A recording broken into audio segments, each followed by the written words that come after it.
Signing Max Scherzer was a huge win for the New York Mets this offseason as they tried to address some of their needs in their starting rotation. But do they need to add another starter? On today's episode of Locked On Mets, I'm going to evaluate the pitching depth that is currently on the Mets' 40-man roster. You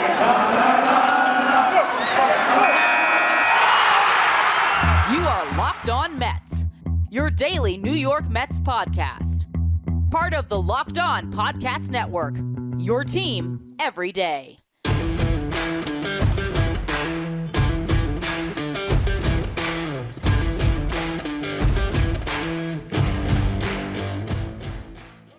Hello to all you amazing Mets fans. You're watching Locked On Mets here on YouTube. I'm your host, Ryan Finkelstein. If you want to find any of my work, follow me on Twitter at FinkelsteinRyan. You can also find some of my writing about the Mets at justbaseball.com. Make sure you hit that subscribe button and all that good stuff when it comes to this video. Now, I want to spend the show today talking about the Mets starting rotation because the perception right now is that they have to make another big addition. We see all of the different reports and the speculation articles about Luis Castillo and making a trade for him. I have done plenty of podcasts about Castillo, German Marquez. Shout out to a listener. I might have finally got his name right. There's a listener that's been on me about that. Maybe I finally got his name right. It's not German. I think it's German. As I said to him on Twitter, hey, if the Mets end up trading for German Marquez, I will learn his name. I might have learned it right now. But getting back to my actual point here, there is all of this rumblings about one more arm, get one more big arm. But I look at the Mets starting rotation right now, and if they went into opening day with the group that they have, I'm pretty confident that they can get the job done because Max Scherzer replaces Marcus Stroman, and last year, the Mets starting rotation had the 8th best ERA in all of baseball. The rotation really wasn't the problem. Now, I do understand why it looked like more of a problem in the second half as Taijuan Walker was not very good. Joey Lucchesi was out for the year with Tommy John. You had David Peterson down as well. Tylor and Mcgill looked better at the start than he did by the end. There was a lot that went wrong in Carrasco's, 50 some odd innings were certainly not what you expected them to be, even with coming off that hamstring injury. But with all of that said, you look at what's present in the starting rotation right now, and Jacob deGrom and Max Scherzer go a long way to giving you a above average starting rotation. I look at Carlos Carrasco. I've said it a million times. I don't want to repeat myself too much, but I look at the larger, sample size of his career, and I still think he's going to be, if nothing else, a quality third or fourth starter for this Mets team. And I understand that that could be a big drop-off from your top two guys, but when your top two guys are as good as Max Scherzer and Jacob deGrom, you don't need as much from the rest of your rotation. So I think Carrasco is going to be fine. Taijuan Walker, very interesting story that we can talk about. But when I went into this exercise today to evaluate the Mets rotation depth, what I wanted to do is just look at the amount of innings you really need. What's a realistic amount to expect from your starting rotation? How many innings do you need covered throughout a 162-game season if we're still lucky enough to get a 162-game season due to this lockout? So simple math, 162 games times 9 innings, that's 1,458 innings.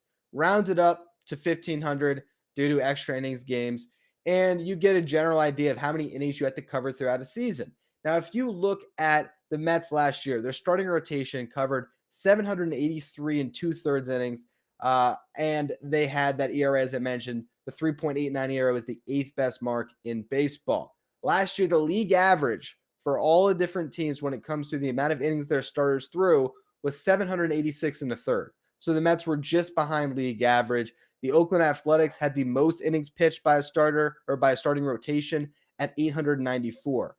So with all that said, if you're trying to plan out your season, you want to get 800 innings out of your starting rotation. That is the number you're looking for. And I look at this Mets rotation, and so many of those innings are going to be quality innings if Max Scherzer and Jacob deGrom are healthy. Because Max Scherzer, prior to the 2019 season, from 2013 through 2018, he eclipsed 200 innings every single year.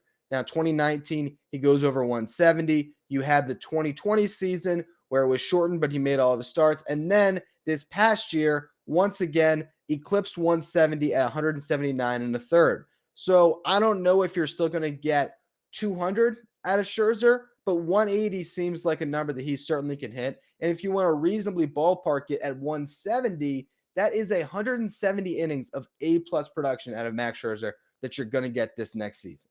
Now you pair that with Jacob deGrom, and I know there is great concern now with Jacob deGrom and the injury history from this past year, but you look at the larger sample of his career, and he has not been an injury-prone pitcher. I think at times Mets fans get jaded based on some of the bad injury luck this franchise has had, whether you're talking about David Wright and Yoenis Cespedes in most recent history. I can understand why you see the best player on the team go down. You don't see him for the entirety of the second half, and you wonder, is he ever going to get back to where he was? I still have faith that deGrom will be healthy. You look at his career, he had 3 seasons of 200-plus innings heading into the 2020 season, made every start that year as well. As a rookie, he hit 140 innings pitched after coming up, was great, was a workhorse for that team. 2015, hit 191 innings plus 25 in the playoffs.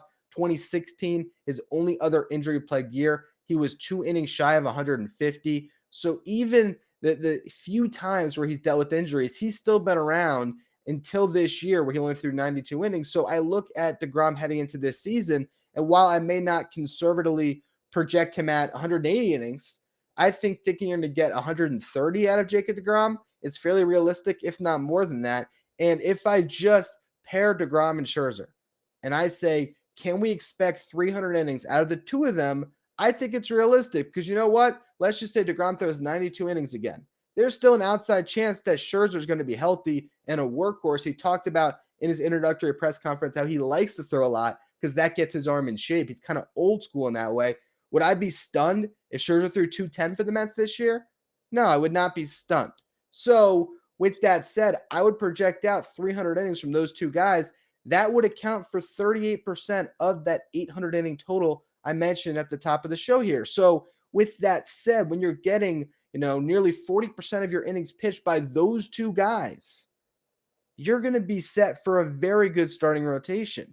Now, if they're both healthy and they both take the ball every 5th day, you could get 400 innings out of those guys. And then you're talking about 50% of the inning total that you're talking about, because suddenly, if those guys are workhorses, you can be a little bit shorter on the leash for the other guys and trust a bullpen that you hope is improved. It also will lighten the burden of a bullpen when you have those two guys going back to back, giving you length. That's going to be huge for the bullpen to stay fresh throughout the season. That's less innings that get eaten up by the Jake Reeds, the Yenzi Diaz's, the Thomas Sapuckis, like all those different 4A guys that are go up and down. You don't see them as much if you have some workhorses at the top of your rotation. And despite their age, I still think Jacob deGrom and Max Scherzer can be workhorses for this team. The bottom line is, if you get a healthy Max Scherzer and Jacob deGrom this year, and they're pitching 400 innings for you, I would be stunned if the Mets were on a playoff team. It's just that simple. And I would also be shocked if they didn't win the division, because that's how good those guys are. Now, the question is, what do you get from Carrasco and Walker? Because you need them to be solid. You don't need them to be outstanding. You don't need either of them to be all-stars. But can they go out, take the ball every 5th day, and, eat innings for you and pitch to as close to a 4 ERA, if not lower, as possible? Because if you get that, then you're on to something, and then you're just trying to fill that last spot in the starting rotation. And there's a lot of guys that can factor in that currently on the roster. And of course, the Mets can still add at least one more starter, which we'll talk about a little bit more in a bit. But first, I want to discuss Carrasco and Walker, and we'll get into that. But first, I want to tell you about the best tasting protein bar ever. It's the new year. That means New Year's resolutions. And if yours is about getting fit or eating healthier, make sure you include Built Bar in your plan. Built Bar is the protein bar that tastes like a candy bar. It'll make it so much easier to stick to your resolution because it tastes so good, you'll want to eat it. Unlike other protein bars, which can be chalky or waxy, Built Bars are soft. They're easy to chew. They come covered in 100% chocolate. There's so many delicious flavors to choose from, whether it's the coconut almond bar, peanut butter brownie, raspberry. You have my personal favorite, cookies and cream, salted caramel, mint brownie, and many more. In fact, if you go to Built, they always have new flavors coming out that are limited time editions, which are always great to try. So make sure you check out built.com often to see what's new. If you want to try Built Bar today, go to built.com, use the promo code LOCK15, and you're going to get 15% off your next order. Again, that's promo code LOCK15 for 15% off at built.com. So as we talk about Carlos Carrasco and Taijuan Walker, we have to remember that throughout their careers, these have been quality starting pitchers. From 2015 through 2018, Carlos Carrasco averaged 180 innings pitched. A little bit over that, actually. Now, from that point on, he had the cancer, he had the COVID season, so he hasn't been in his normal routine. But, in 2020, during that COVID season, he was completely healthy, had a great year. This past season, he has the blown hamstring, and he's not able to perform, doesn't come back until the other side of the All-Star break, rushes back. I think that was probably a mistake in retrospect. They should have stretched him out in the minors more. Obviously, the Mets were desperate to get back into the playoff hunt, and it didn't work out for him. But I still believe that Carlos Carrasco can be good next season. I really do think that he's going to be a quality number 3 starter. I have more confidence in Carrasco than I do in Taijuan Walker, although I think Walker has some argument to be made that he can still be a really good pitcher. We saw it in the first half, but I look at Carlos Carrasco and I think this is a guy that can have a huge bounce back here. And then with Taijuan Walker, you saw the first half, what he could be, right? 2.66 ERA. Started to slow down leading into the All-Star break, still gets that nod. Then he pitches in the All-Star game. I think that threw his season completely out of whack. I was at the game in Pittsburgh where he gave up, I think it was 5 earned. I want to say it was 6 runs, 5 of them earned. And that was the game where he only got 1 out, and he literally threw the ball away on that bunt that was coming down the line, tried to knock it foul. It was a fair ball. Runners are just going around the merry-go-round and running around the bases while he's arguing with the umpire. It was a bad look. The Mets somehow win that game. Michael Conforto, if I remember, had the big home run late. But regardless, that was sort of the story of Taijuan Walker's second half. Never quite got right. Gave up 20 home runs in the second half. Just got shellacked. He did find his footing a bit in August. If you look through the numbers, he had a 4.15 ERA in August. His ERA in July was 9. His ERA in September was 7.66. So my theory is that you're talking about a pitcher who had his own injury history, right? He had Tommy John surgery from 2018 through 2020. He only pitched 67 and a third innings. 53 and a third of that came in the 2020 season. He only had 14 innings in 2018 and 2019 when he was dealing with the Tommy John and the rehab. Did pitch each year, but got hurt on the front end and then pitched at the back end of 2019. You add it all up. Here's a pitcher that throws almost 100 innings in the first half, and I think his arm was just shot by the time he got to the All-Star break. I think he was dealing with a lot of fatigue. He sort of got a second win, got himself going a bit in August, and then I think the arm just went dead again, and that could explain why he didn't have the same crisp stuff while he was leaving pitches over the plate more, giving up all those home runs. And ultimately going into next year, now that he has a season under his belt where he did throw all of those innings, you would hope that he's a little bit better. When I look at these two pitchers, I would conservatively place their innings pitched together at 250 combined, because I think one of them is bound to give you a strong season where they're going to give you 150 innings.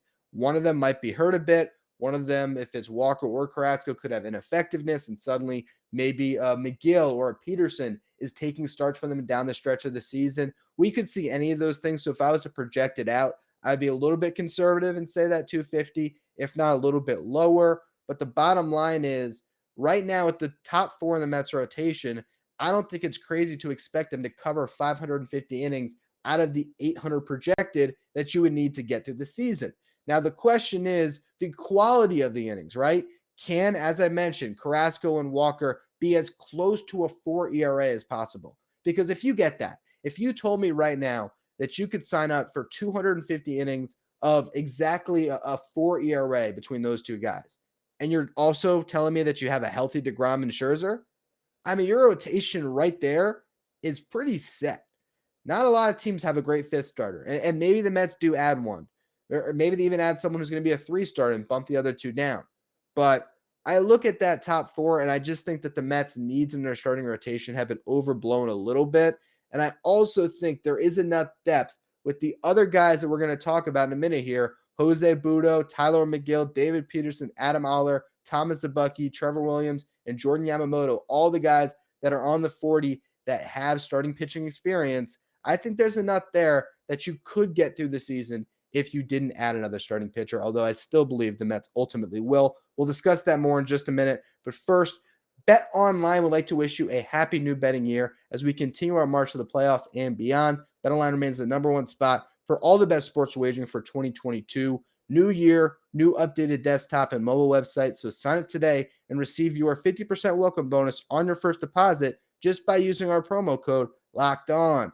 From football, basketball, hockey, boxing, and UFC, right to your favorite Vegas casino games. Don't wait to take advantage of all the amazing offers available for 2022. BetOnline is the fastest and easiest way to wager on all your favorite sports. Bet online, where the game starts. So if you look at this past season, Tylor, Mcgill, and David Peterson combined to pitch 156 in the third innings. They had a 4.95 ERA together. Now, Peterson dragged that down a bit. Mcgill dragged it down himself as he struggled down the stretch in his last couple of starts. But overall, it was what you would expect out of that fifth spot of your rotation. Can they do that again? I think they can be better than that. I think that ERA will be lower than 4.95 between the two of them. I really like Mcgill.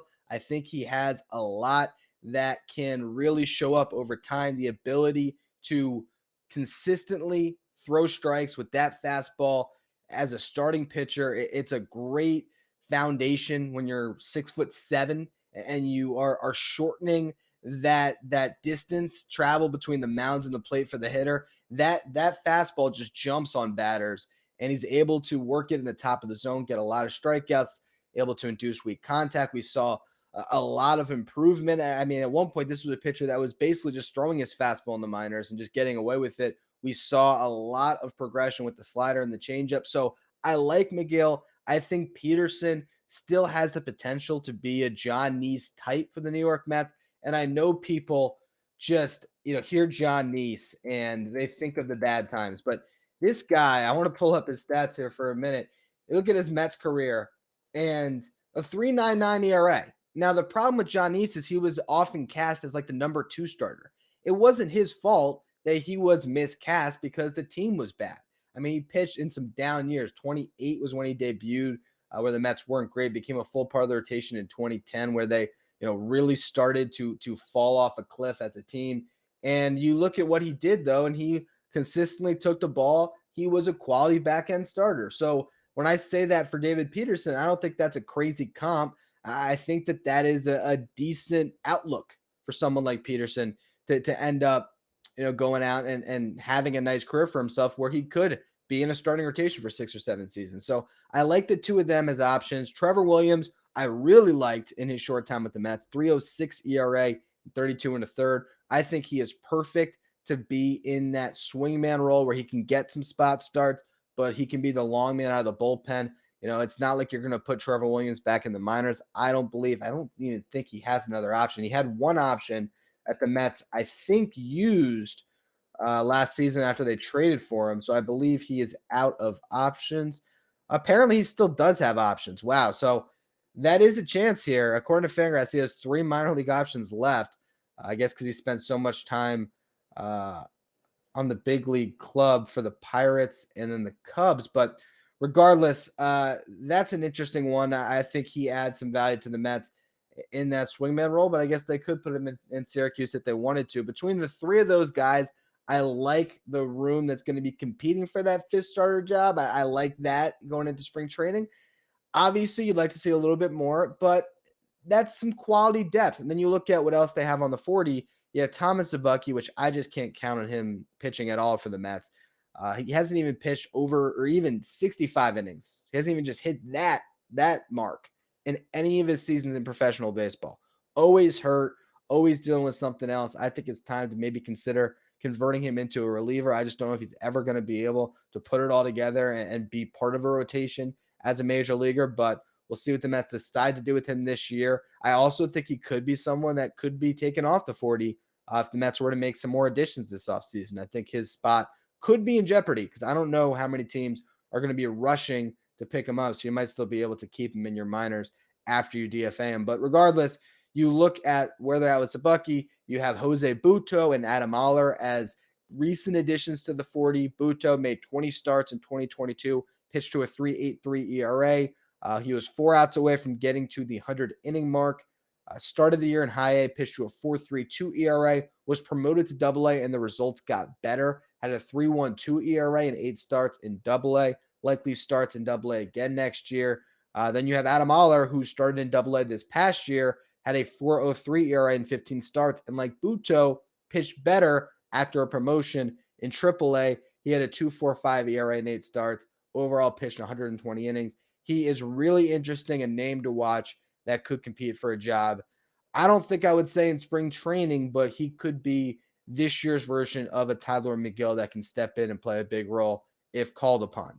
Lastly, you have Jordan Yamamoto, who has big league experience, doesn't have a ton of success. He really struggled in his time with the Marlins, is why the Mets are able to pick him up. Another option. Now, his past year, he pretty much lost most of his season due to a shoulder injury.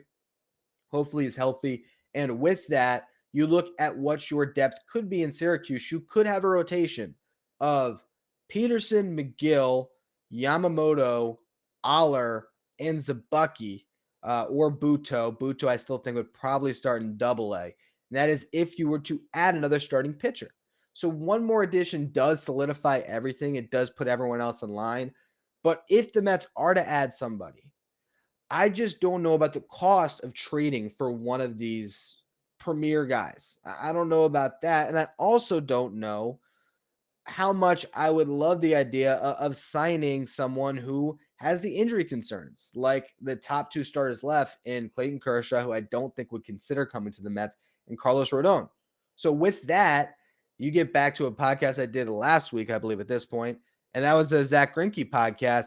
That one makes sense to me as an addition because I don't think he's going to cost a ton, and I have confidence because he's always been durable that he's at least going to give you that.